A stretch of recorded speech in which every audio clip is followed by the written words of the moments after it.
શ્રી ગણેશાય નમઃ. મિત્રો, આપ જોઈ રહ્યા છો યુટ્યુબ આપણી ચેનલ આવો સત્સંગમાં આપ સૌનું સ્વાગત છે.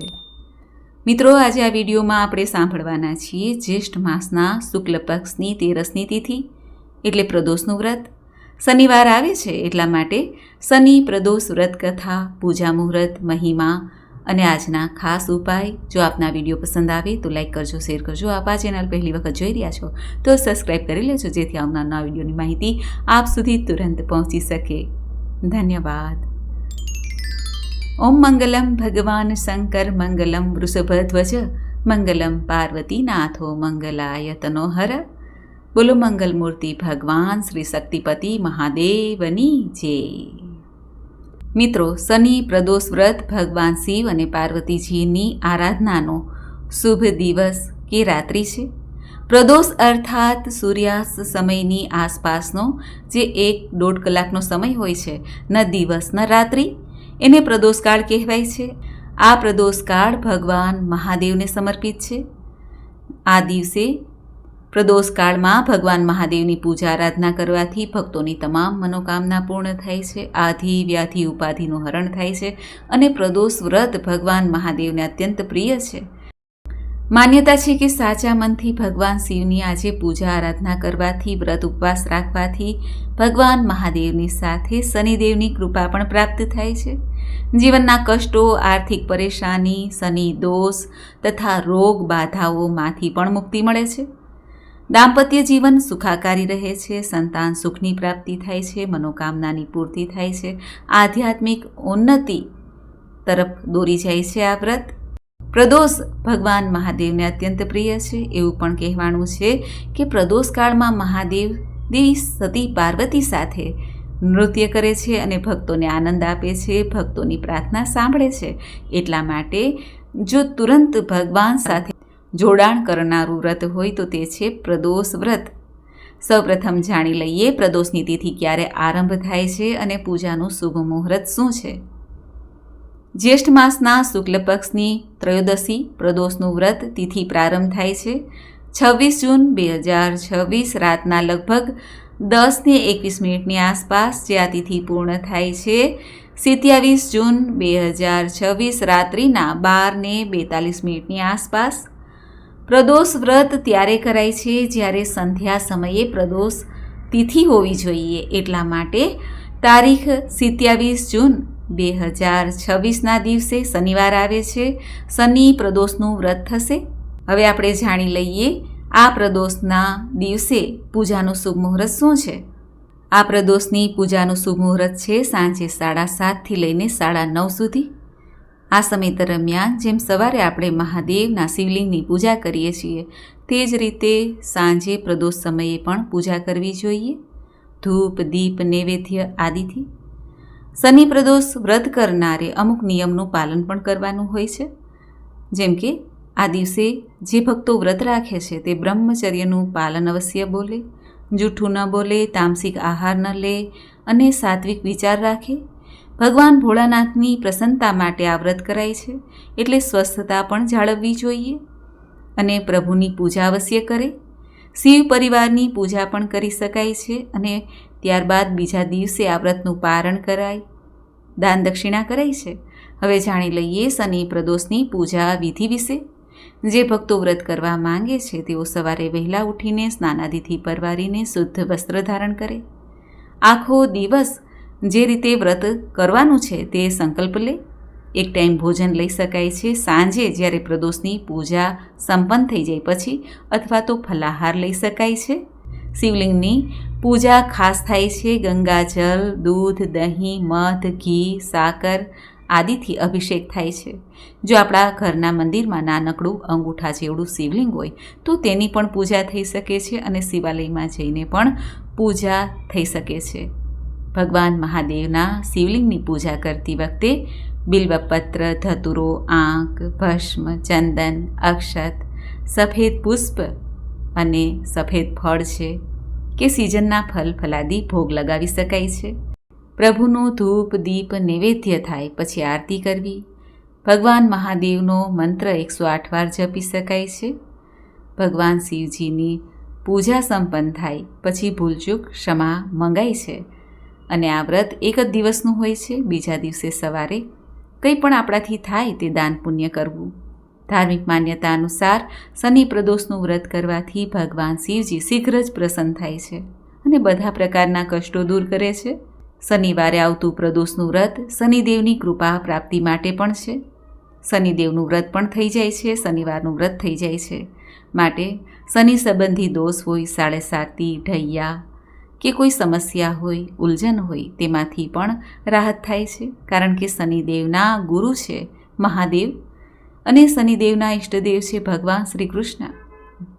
માટે આજે શ્રી કૃષ્ણ ભગવાનની પણ પૂજા કરી શકાય છે. શ્રદ્ધાપૂર્વક કરેલી પૂજા અર્ચના પાપોને ક્ષય કરે છે, ધન ધાન્યમાં વૃદ્ધિ કરે છે અને કાર્યોમાં આવતી બાધાઓ દૂર કરે છે. એવો મહિમા છે આ શનિ પ્રદોષનો. શનિવારે આવતું પ્રદોષના વ્રતના દિવસે અમુક ઉપાય પણ થાય છે. શિવલિંગ પર જલ, કાળા તલ, સમીપત્ર અર્પિત કરાય.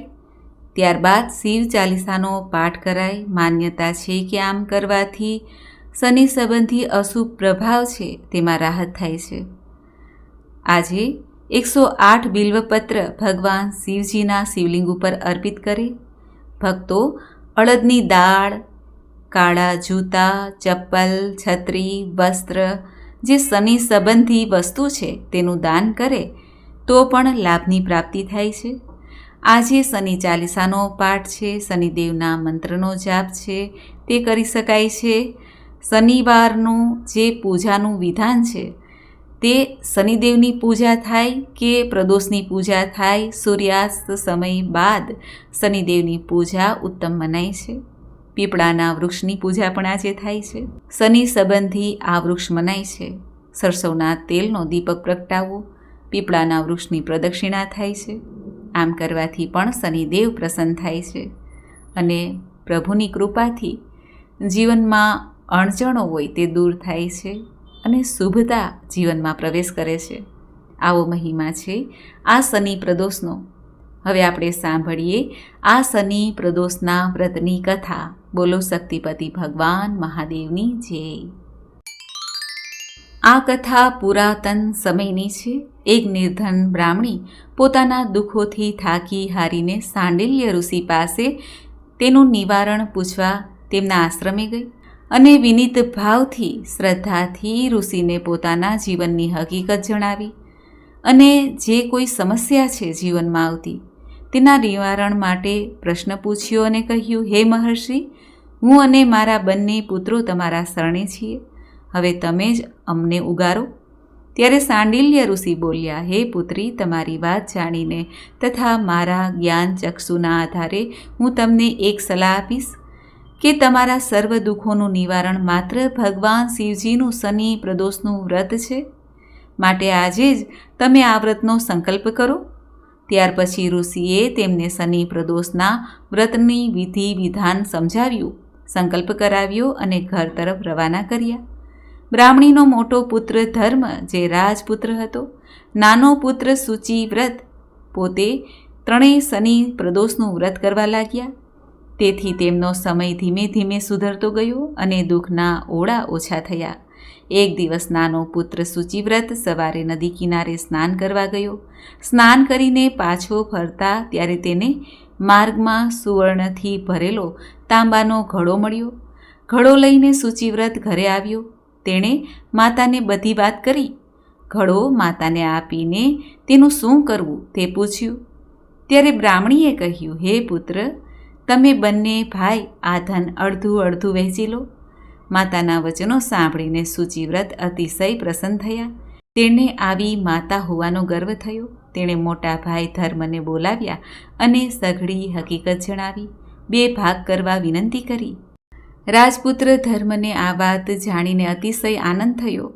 ભલે બ્રાહ્મણી તેના પાલક માતા હતા, પોતાની જન્મદાત્રી માતા નહોતા, પરંતુ યશોદાથી કંઈ ઓછા ઉતરે એમ ન હતા.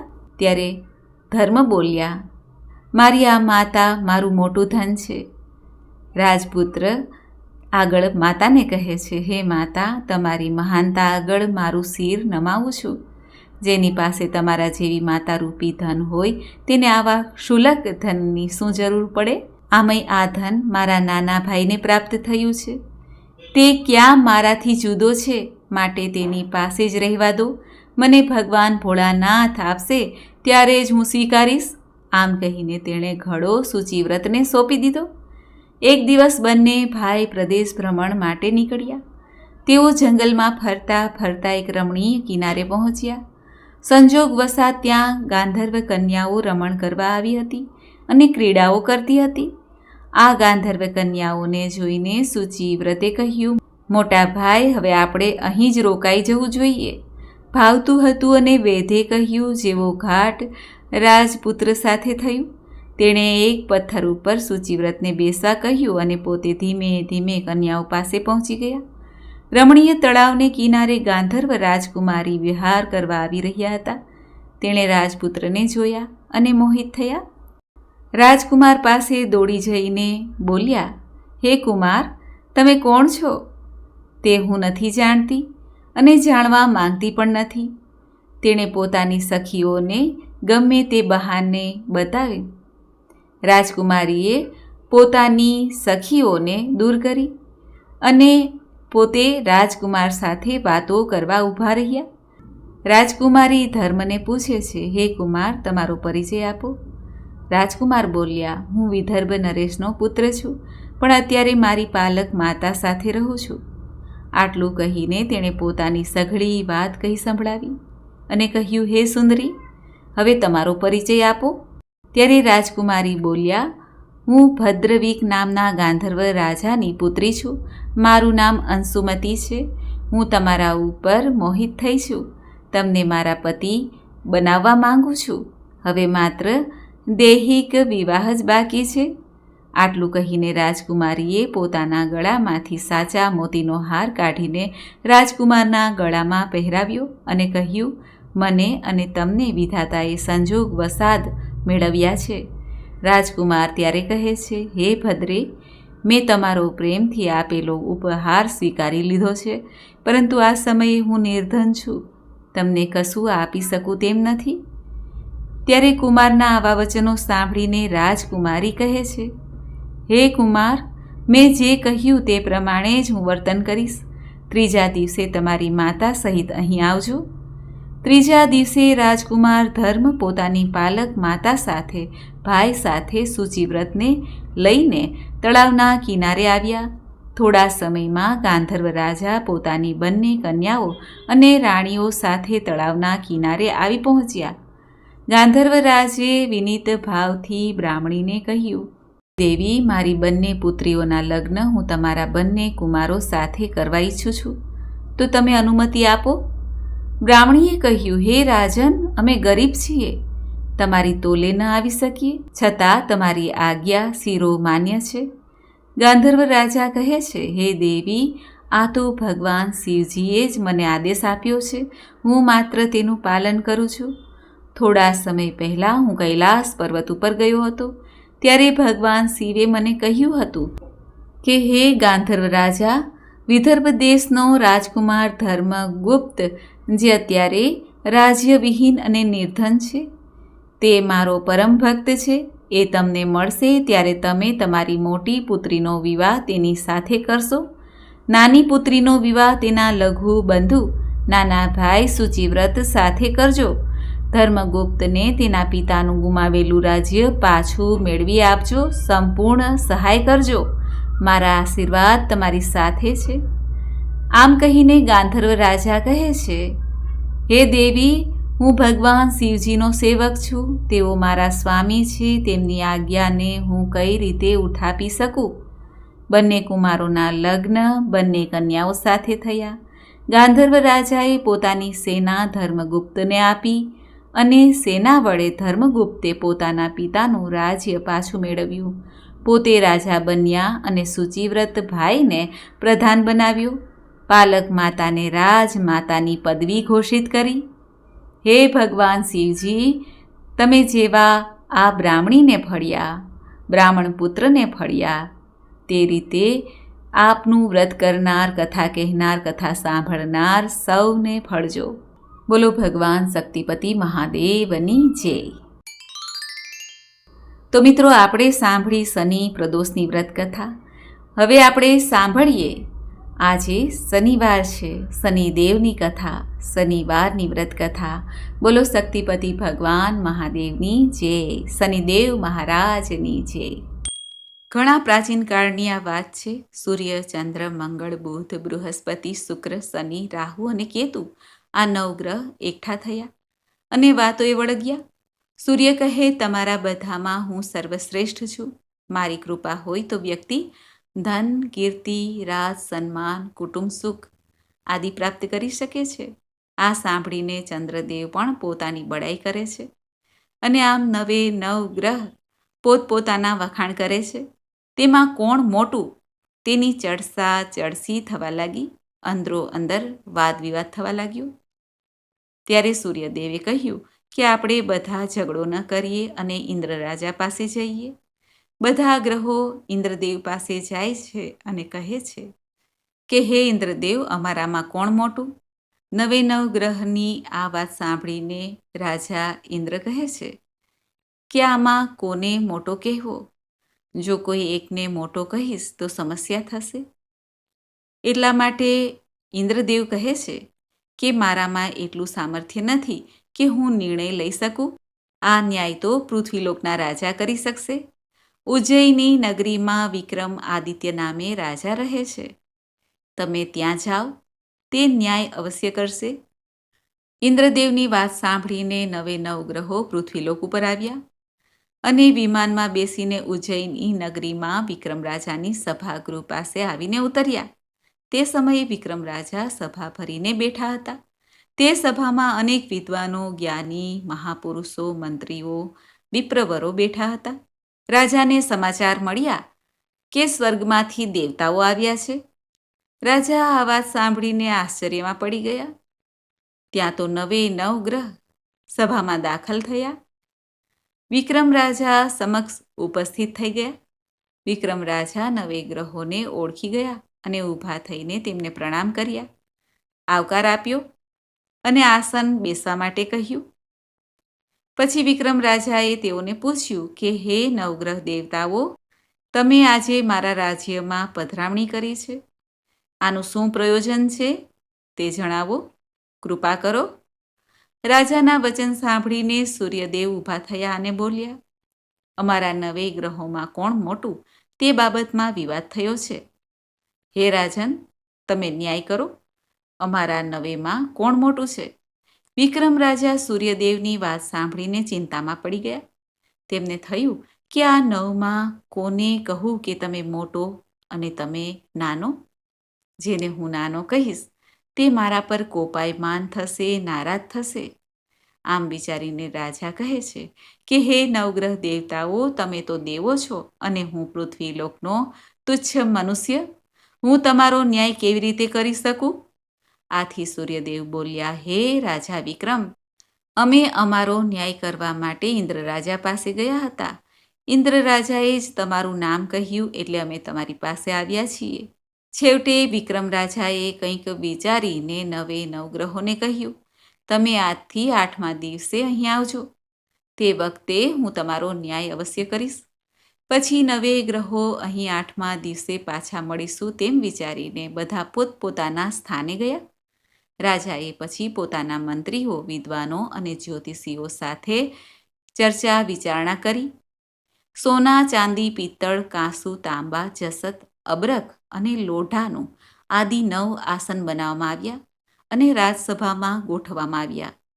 વિક્રમ રાજાની સૂચના થતાં જ બધી વ્યવસ્થા ગોઠવાઈ ગઈ. 8મા દિવસે 9 ગ્રહો વિક્રમ રાજાના દરબારમાં આવ્યા. સહુથી પ્રથમ સૂર્ય આવ્યા. તેમને ઉત્તમ એવા સોનાના આસનમાં બેસવા માટે વિનંતી કરવામાં આવી. ચાંદીના આસન ઉપર ચંદ્રદેવને અને અલગ અલગ ધાતુના જે દેવતા હતા તે પ્રમાણે 9 ગ્રહને બિરાજમાન, 8 ગ્રહને બિરાજમાન કરવામાં આવ્યા. છેલ્લે આવ્યા શનિદેવ, તેમને લોઢાનું આસન ઉપર બેસાડવામાં આવ્યા. બધા ગ્રહો આવી ગયા જાણીને શનિદેવ બોલ્યા, હે વિક્રમ રાજા, તમારા કહેવા મુજબ અમે બધા અહીં આવી ગયા છીએ. હવે ન્યાય કરો. અમારામાંથી સૌથી મોટો કોણ? આથી વિક્રમ રાજા ઊભા થઈને કહેવા લાગ્યા, હે ગ્રહ દેવતાઓ, જેમ તમે આવ્યા તેમ પાછા જાઓ. તમે તમારો ન્યાય જાતે જ કર્યો છે. તમે હે શનિદેવ છેલ્લા આવ્યા, તેથી ક્રમ અનુસાર તમે નાના કહેવાશો. આ માટે મને માફ કરો. આથી શનિદેવ ગુસ્સે થયા અને કહ્યું, હે રાજા વિક્રમ, આ ન્યાય બરાબર નથી. તમે ફરીથી ન્યાય કરો. વિક્રમ રાજા બોલ્યા, એકવાર જે ન્યાય થયો તે થયો. આ સાંભળીને શનિદેવ ક્રોધાયમાન થયા. નારાજ થઈને બોલ્યા, હે રાજા વિક્રમ, તમે મારા બળ પરાક્રમને જાણતા નથી. સૂર્ય 1 રાશિ પર 1 મહિનો, ચંદ્ર 2.25 મહિના, મંગળ 1.5 મહિનો, બૃહસ્પતિ 13 મહિના, બુધ અને શુક્ર 1 મહિનો, રાહુ અને કેતુ ઉલટા ચાલતા કેવળ 18 મહિના એક રાશિ પર રહે છે. પરંતુ હું અર્થાત શનિદેવ 1 રાશિ પર 2.5 વર્ષ 30 મહિના રહું છું. મારી અવકૃપા થતાં મોટા મોટા દેવતાઓને પણ દુઃખ ભોગવવું પડે છે. જ્યારે રામચંદ્ર પર 7.5 આવી ત્યારે તેનો રાજપાટ છૂટી ગયો અને વનવાસ થયો. રાવણ પર 7.5 આવી ત્યારે સોનાની લંકા બળીને ભસ્મ થઈ, કુળનો વિનાશ થયો. આથી હવે તમને કહું છું કે તમે સાવધાન રહેજો. વિક્રમ રાજાએ કંઈક ક્ષોભ સાથે કહ્યું, હે શનિદેવ, મેં તો આપની સાથે ન્યાય જ કર્યો છે, પરંતુ તમે એ ન માનો તો હું શું કરું? તમને જેમ ઠીક લાગે તેમ કરજો. મારા ભાગ્યમાં જે હશે તે મારે ભોગવવું જ પડશે. કેટલાક સમય પછી વિક્રમ રાજા પર 7.5 આવી. તે સમયે શનિદેવે ઘોડાના વેપારીનું રૂપ લઈને અનેક ઘોડાઓ સાથે ઉજ્જૈની નગરીમાં પ્રવેશ કર્યો. વિક્રમ રાજાને જાણ થઈ કે કોઈ પરદેશી ઊંચી જાતના ઘોડા લઈને આવ્યો છે. આથી વિક્રમ રાજાએ તે વેપારીને બોલાવી ઘોડા બતાવવા માટે કહ્યું. વેપારી ઘોડા લઈને આવ્યો. વિક્રમ રાજાએ એક પછી એક ઘોડા જોવા માંડ્યા. આમાંથી તેમને એક ઘોડો પસંદ આવી ગયો. તેમણે વેપારીને તે ઘોડાનું મૂલ્ય પૂછ્યું. વેપારીએ કહ્યું, હે રાજન, પહેલાં તમે ઘોડા ઉપર બેસીને તેની પરીક્ષા કરી જુઓ, પછી તેનું મૂલ્ય આપણે નક્કી કરીએ. વિક્રમ રાજાએ તે ઘોડાની પીઠ ઉપર બેસીને ઘોડાને દોડાવવા લાગ્યા. તે ઘોડો એટલી તેજ ગતિથી દોડવા લાગ્યો કે વિક્રમ રાજા તેને કાબૂમાં રાખી શક્યા નહીં. આમ ભાગતો ભાગતો તે ઘોડો ગાઢ જંગલમાં પહોંચી ગયો. આ જંગલનું નામ હતું અંધીવન. અહીં વાઘ, સિંહ, ચિત્તા, દીપડા આદિ વિકરાળ પ્રાણીઓ રહેતા હતા. છેવટે ઘોડાએ રાજાને પોતાની પીઠ ઉપરથી નીચે પટકીને તે અંતર ધ્યાન થઈ ગયો. વિક્રમ રાજા વિચારમાં પડ્યા કે મારે કોઈની સાથે શું વેર હતું? મને અહીં શા માટે અને કોણ લાવ્યું હશે? આમ વિચારતા રાજા આમ તેમ જોવા ફરવા લાગ્યા. ભટકતા ભટકતા સમય વીતી ગયો. બહાર નીકળવાનો કોઈ માર્ગ જ જડતો ન હતો. રાજાને સખત ભૂખ અને તરસ લાગી. ચારેય બાજુ દૂર દૂરથી હિંસક પ્રાણીઓના અવાજ આવે. તેથી રાજા એક ઝાડ ઉપર ચડીને જોવા લાગ્યા. ત્યાં તેમની નજરે નગર તરફ જવાનો માર્ગ દેખાયો. વિક્રમ રાજા નીચે ઉતરીને તે માર્ગ આગળ વધ્યા અને ત્રંબાવટી નગરમાં આવી પહોંચ્યા. નગરમાં ફરતા ફરતા તેઓ એક દુકાને જઈને પહોંચ્યા અને તે દુકાનના શેઠને કહ્યું, મારું નામ બીકો છે, હું ઉજ્જૈનીમાં રહું છું.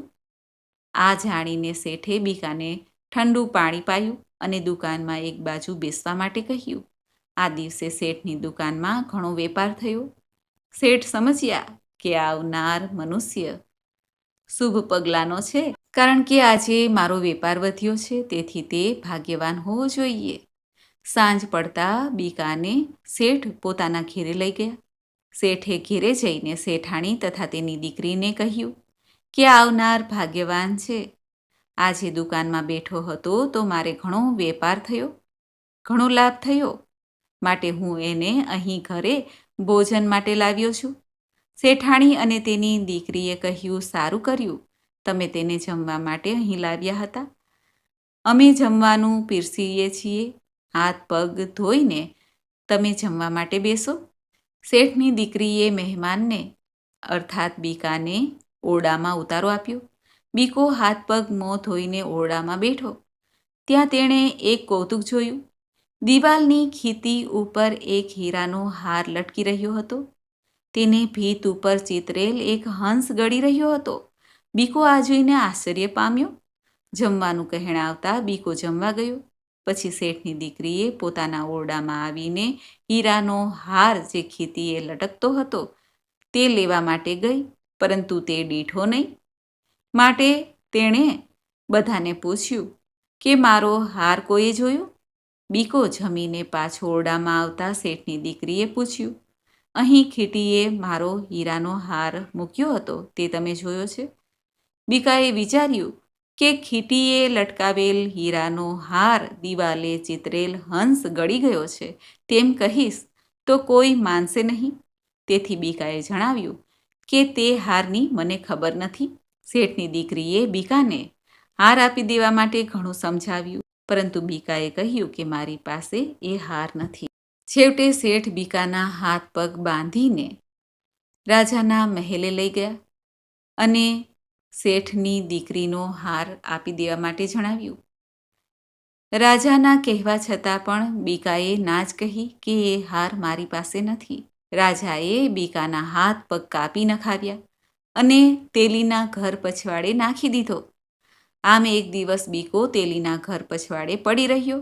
બીજા દિવસે ગાંગુ તેલીની નજર પોતાના ઘરની પાછળ પડેલ બીકા ઉપર કે જેમના હાથ પગ કાપી નાખવામાં આવ્યા હતા તે પડેલો હતો. તપાસ કરતાં ખબર પડી કે રાજાએ ચોરીના ગુના બદલ તેને શિક્ષા આપી છે. ભૂખ્યા તરસ્યા બીકાના બેહાલ અપંગ દશા જોઈને ગંગુ તેલીને દયા આવી. તેણે પોતાની પત્નીને વાત કરી કે આપણા ઘરની પછવાડે હાથ પગ વગરનો એક મનુષ્ય પડેલો છે. તેની થોડી સેવા કરીશું, સાજો થઈ જશે તો આપણે તેને કામ માટે ઉપયોગી કરી શકીશું.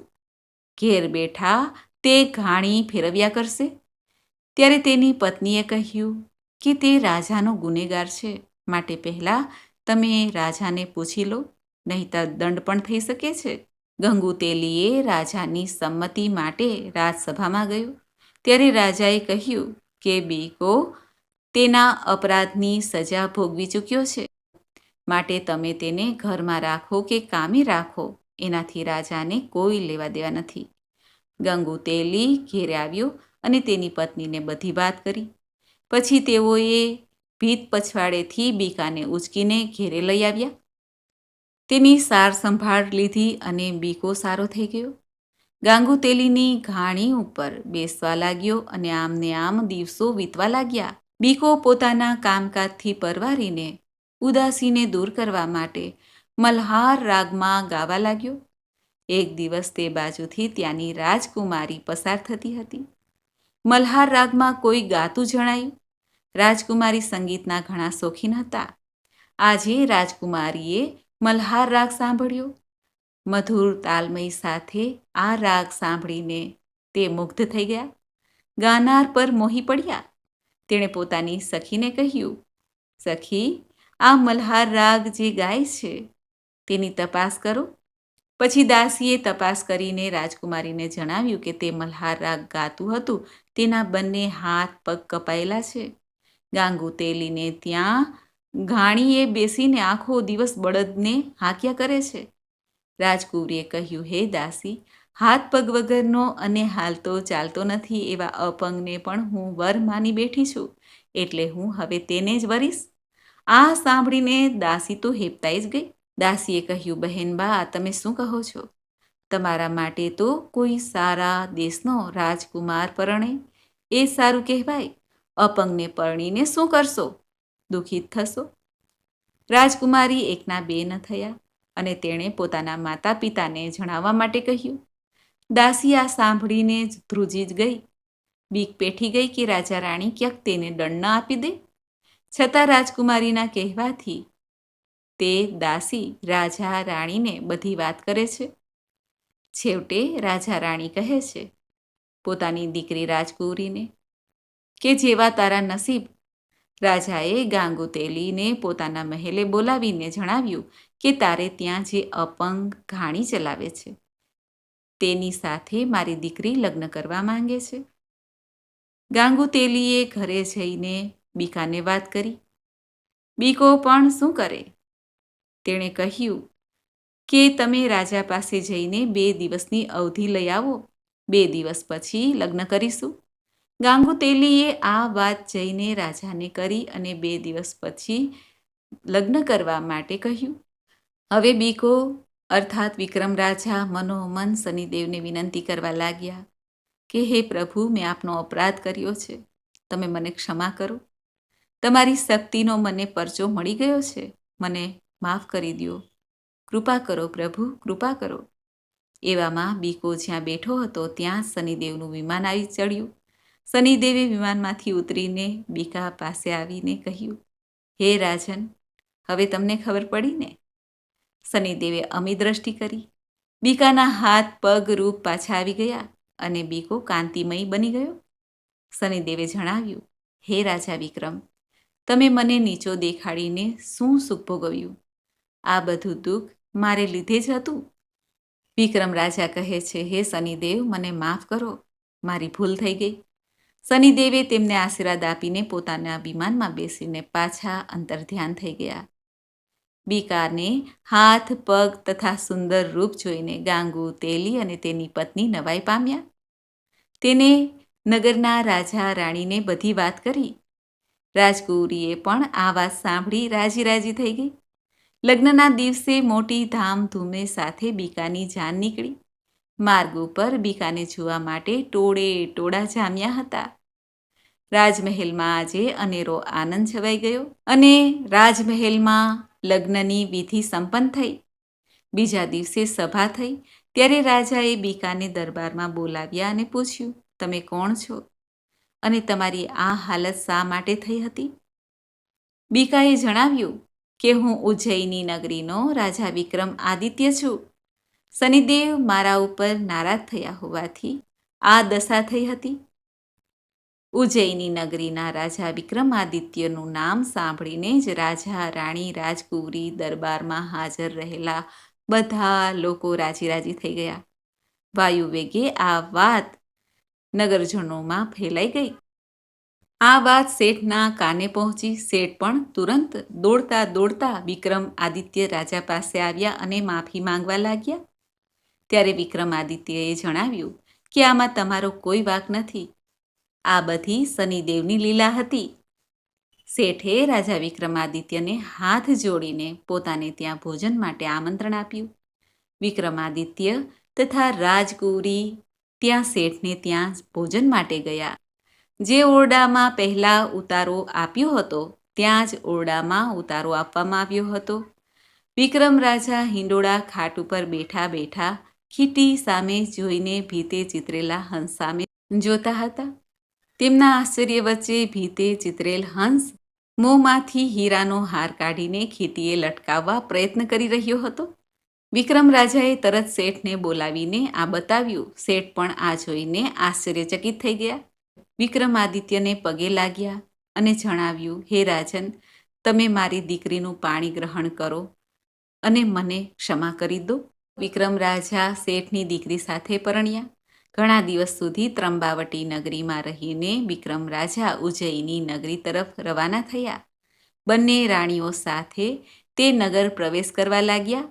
ઘણા સમય પછી રાજા વિક્રમાદિત્ય 2 રાણીઓ સાથે નગરમાં આવી રહ્યા છે. આ સમાચાર સાંભળીને ધામે ધૂમેથી તેમનું સામૈયું કરી રાજમહેલમાં લાવવામાં આવ્યા. બીજા દિવસે રાજા વિક્રમાદિત્ય સભા ભરીને બેઠા હતા. ત્યાં શનિદેવ પધાર્યા. શનિદેવને જોઈને વિક્રમાદિત્ય ઊભા થયા. આખી સભા પણ શનિદેવને માન આપે છે. આસન ઉપર બેસાડ્યા. શનિદેવ કહે છે, હે રાજા વિક્રમ, તમે મને બધા વચ્ચે નાનો દેખાડ્યો, તેનું ફળ તમને મળી ગયું છે. હવે હું તમારી ઉપર પ્રસન્ન છું. જો તમે કોઈ વરદાન માંગવા ચાહો તો માંગી શકો છો. આથી રાજા વિક્રમ કહે છે, હે શનિદેવ, મને તમે જે દુઃખ દીધું એવું હવે કોઈને દુઃખ દેશો નહીં. આ જ વરદાન છે. આથી શનિદેવ બોલ્યા, હે રાજન, તમારી વાત મને સ્વીકાર્ય છે.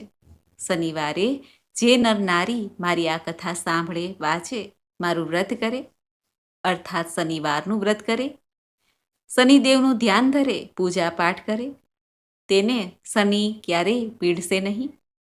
નાની મોટી જે પનોતી આવે છે તે નડશે નહીં. આટલું બોલીને શનિદેવ અંતર્ધ્યાન થઈ ગયા. બોલો શનિ મહારાજની જય. તો મિત્રો, આપણે સાંભળી શનિ પ્રદોષની વ્રત કથા. મને આશા છે કે આપને આ વિડીયો જરૂર પસંદ આવ્યો હશે.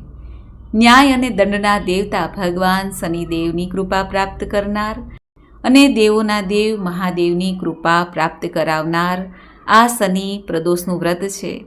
આ શનિવારના દિવસે ભગવાન શનિદેવનો મહામંત્રનો જાપ કરીએ. ઓમ નીલાંજન સમાભાસમ રવિપુત્રમ યમાગ્રજ છાયા માર્તંડ સંભૂતમ તમ નમામિ શનિશ્ચરમ. અને આજે ભગવાન મહાદેવને પ્રિય શનિ પ્રદોષનું વ્રત છે, માટે મહાદેવનો આ મહામંત્રનો જાપ કરીએ. કર્પૂર ગૌરમ કરુણાવતારમ સંસાર સારમ ભુજગેન્દ્રહારમ સદા વસંતમ હૃદયારવિંદે ભવમ ભવામી સહિતમ નમામી. બોલો શક્તિપતિ ભગવાન મહાદેવની જય, પ્રદોષના સ્વામીની જય. મિત્રો, મને સાંભળવા માટે ધન્યવાદ. આપ સૌને મારા જય શ્રી કૃષ્ણ.